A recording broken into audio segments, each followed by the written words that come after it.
Did that ever impact?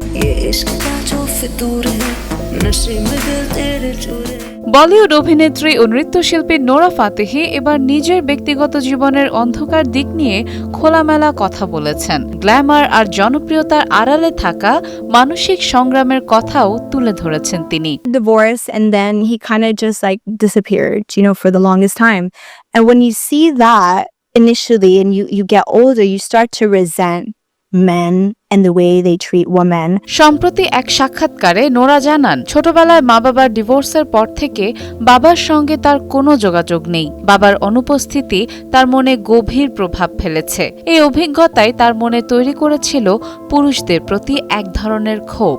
তবে তিনি স্বীকার করেন তার ড্যাডি ইস্যু রয়েছে এবং এটি মূলত তার নিজের ভেতরের একটি সমস্যা, যাকে তিনি মি প্রবলেম হিসেবে দেখেন। Wrong, but when you have daddy issues, that comes with abandonment issues. Nora আরও বলেন, ছোটবেলায় প্রিয়জন হারানোর অভিজ্ঞতা থেকে তার মধ্যে অ্যাবান্ডনমেন্ট ইস্যু তৈরি হয়েছে। একা হয়ে যাওয়ার ভয় এতটাই তীব্র ছিল যে অনেক সময় খারাপ সম্পর্ক থেকেও বের হতে পারেননি। তবে এখন তিনি উপলব্ধি করেছেন, শুধুমাত্র একাকিত্বের ভয় থেকে ভুল মানুষের সঙ্গে থাকা কখনোই সুখের নয়। আত্মসম্মান বজায় রাখা এবং নিজেকে ভালোবাসাই একটি সুস্থ সম্পর্কের মূল চাবিকাঠি। When you're trying to find yourself, and when you do try to find yourself and you want to be accepted, you have that fear of how they're going to feel and what they're going to say and how they're going to treat you. তিনি জানান, রক্ষণশীল পারিবারিক পরিবেশ এবং আধুনিক জীবনের চাহিদার মধ্যে ভারসাম্য রাখতে গিয়ে মানসিক চাপে ভুগেছেন। তবে নিজের ওপর বিশ্বাস রাখার গুরুত্ব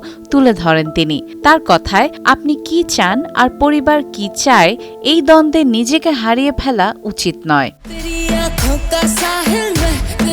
নোরার মতে, কঠিন সময়ে তার মাই ছিলেন তার সবচেয়ে বড় শক্তি। এখনও তিনি নিজের মানসিক সমস্যাগুলো কাটিয়ে ওঠার চেষ্টা করছেন। তিনি বলেন, নিজেকে সময় দেওয়া, নিজের দুর্বলতা বোঝা এবং প্রয়োজনে বিশেষজ্ঞের সাহায্য নেওয়াই এগিয়ে যাওয়ার পথ।